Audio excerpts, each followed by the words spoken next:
What's up, gang guys? Brian here at 3TR, and I have another real interesting top list video to share for you guys today. Now, with the recent announcement that Hideo Kojima will officially be leaving Konami after the finish and production of Metal Gear Solid 5: The Phantom Pain, and that Konami has already started making works or plans to work on a new Metal Gear series, I just felt the need to kind of throw out a couple of my ideas, or about 5 ideas of my own, just to clarify how we can make this new Metal Gear series stay as far away from the very, very, very well done and well built and well developed series, which is the Hideo Kojima's Metal Gear Solid series. So I wrote down about 5 ideas that I think that this new Metal Gear series could use in order to make itself as different as possible.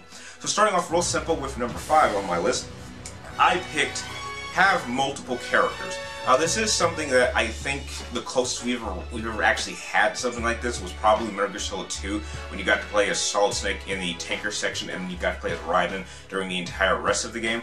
I feel that to really make yourself different, why not have multiple playable characters at once? I mean, I know we're all used to this idea with Metal Gear Solid that it's an espionage story and you're going to send one man to take on this impossible or seemingly impossible mission, but why not send in a team or a partnership? I mean, I do think that a Metal Gear Solid game could benefit from having a story revolve around multiple characters trying to take on an impossible situation. I just think the concept of sending only one man is a little bit stale. I mean, you know, I love nothing more than having real fun interactions between characters during a mission. And I know you can have those with characters with, you know, throughout the codec, but I would just prefer to have a Metal Gear Solid series that focused on multiple characters at one time instead of just focusing all around one central character, which, you know, does make storytelling a little bit easier to accomplish. But if you really want to separate yourself from Metal Gear Solid, then I think having multiple playable characters in one game is a real good step and a really solid piece beginning to do something new. So that's why that's number 5 on my list. Going on into number 4, I picked have different formats of gameplay for your boss fights. Now look, all throughout the franchise, most of the boss fights have been kind of the same. Now, when I mean the same, I don't mean that they all are the same, but how you approach them is somewhat the same. I really would prefer us to have the ability to actually take on boss fights in different ways than just having our central character have to take them down using standard guns or what equipment you have equipped on you, and just kind of figuring out their patterns and then taking them out. Which is why my all-time favorite boss fight of all time was the Metal Gear Rex versus Ray fight in Metal Gear Solid 4, because that was the first time we actually got to pilot a vehicle against another Metal Gear. So how cool would it have been if we had the opportunity to take on, say, one of the Peace Walker weapons with, like, say, a helicopter, or maybe we could have battled another Metal Gear weapon in a tank. I mean, why don't we mix up the combat a little bit? Why don't we give our character or characters access to some vehicles or some really sophisticated weaponry instead of just focusing on, you know, just a simple person taking on this giant mech or this new boss? I think that by changing up the boss fight gameplay styles, I think it'll keep your boss fights fresh and make you really interested on exactly what you'll have to do or how you'll have to take out the next boss. And I think that'll be a very welcoming element that we could add to this new Metal Gear series. Going on into number 3, I picked stay consistent with your storytelling and your sequels. Now, if there's one semi-criticism I do have of how Hideo Kojima made his Metal Gear Solid games, is that they're not in consecutive order. And the reason why this is a bad thing is that anyone who kind of wants to jump on and play these games, unless you do research and know exactly what games come in what order, it's going to be kind of confusing. I mean, how is it that in 2015, Metal Gear Solids 3 and 5 take place for 1, 2, and 4? And you know, it's just a little bit confusing. I mean, if you actually follow the history of these Metal Gear games, I mean, you start out with Metal Gear, and then you do a sequel to that with Metal Gear 2, and then you continue a game going with Metal Gear Solid 1, and then you go Metal Gear Solid 2, and then all of a sudden you decide you want to go several decades with 3, and then you make Portable Ops, and then you jump all the way to the end with 4, and then we're going to go all the way back to Peace Walker, and then we're going to make a sequel to that with 5. So it's a little all over the place. So if you're going to do this new Metal Gear series, just have it do it in consecutive order, make it real easy to follow, and not force newcomers to have to do research. I think that's a bit of a pain in my opinion.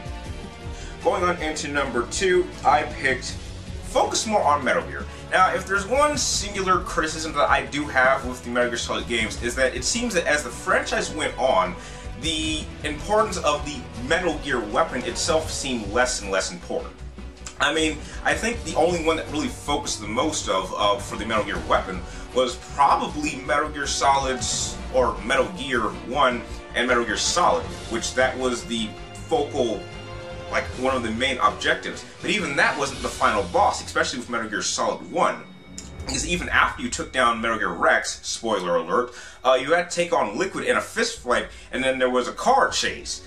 And it just seems that even when they introduced a new Metal Gear with Metal Gear Solid 2, you didn't really hear much about it. I mean, it appeared, it was like the whole focus of it in the beginning section with Snake was to take pictures of it, and then it's hardly ever mentioned all throughout Raiden's campaign. And then when you go to 3, it's not even it's not even in the game. It shows you blueprints of Metal Gear, so you kind of know where Metal Gear came from.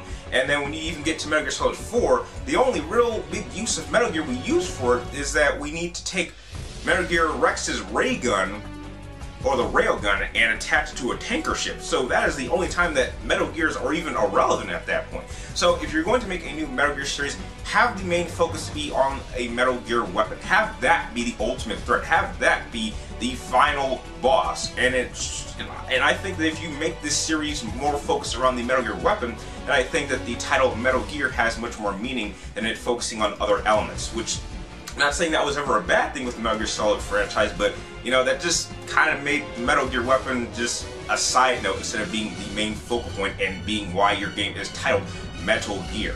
So I think that's something that it could use. And finally, the absolute most important thing I want from this Metal Gear series, and I really want them to do this because I don't want them to repeat a mistake that another franchise did, and that is I do not want any Metal Gear Solid characters in this new Metal Gear series. Do not take Snake, Big Boss, Otacon, Raiden, Sonny, Vamp. Do not make different versions of them. Build an entirely different cast.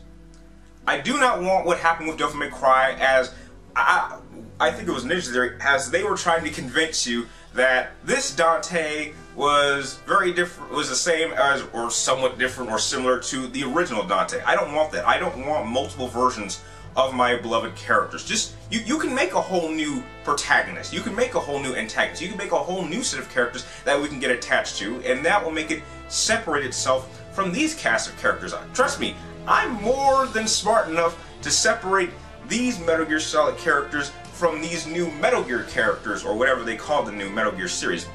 I'm more than capable of doing it, and I'm sure the fan base that decides to stay on with this franchise can do that as well. And I just hope that Konami has enough faith in its fan base to be able to tell the difference. So, again, do not bring in any Metal Gear Solid characters, make a brand new cast, and have it have nothing to do, not even reference the original cast of characters. And if those are the top 5 things that I want in the new Metal Gear series. Now, if you're a Metal Gear Solid fan like I am, or if you're just getting started, please, what are some things that you would like to see in this new Metal Gear series? Share your thoughts and ideas in the comments down below, and if you like this video, feel free to like, comment down below, and please subscribe. Check me in my future top list videos. And like always, thank you guys for watching. You're awesome, and I'll see you next time.